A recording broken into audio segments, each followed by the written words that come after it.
Мәшһүр нәсрчі Cibranның «Farzand haqida» nomli bu she'rda ota-onalarning bola tarbiyasidagi eng muhim nishon balada mustaqillik xarakteri yetildirishga sal qaraydiganligi. Ota-onalar hadislar farzandlarining kishilik turmushga bo'lgan tanlashiga aralashib oladiganligi. Balaning mustaqil ota-onasi bilan teng barobar o'rinda turadiganligi. Ota-ona balasiga faqat muhabbatli bera oladiganligi.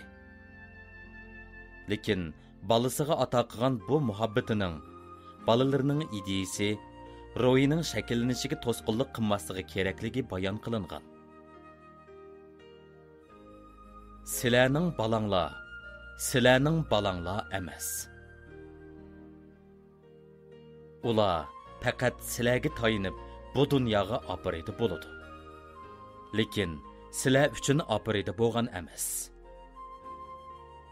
Ular sizlar bilan birga tursimi? Lekin sizlarga mansub emas. Sizlar ularga muhabbat ato qilsanglar bo'ladi. Lekin ularga ideyalarni tangsanglar bo'lmaydi. Chunki ularning o'ziga xos ideyasi bor.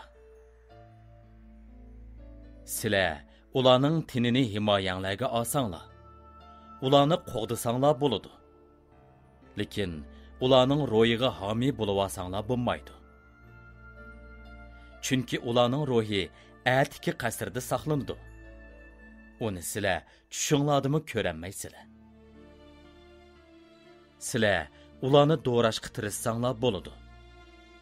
Lekin ularni o'zinglarga o'qitishga urinmanglar. Chunki hayot hargizmi kayniga yanmaydi. Shundaqla tunugini saqlab turmaydi. Sizlar go'yoki bir yo.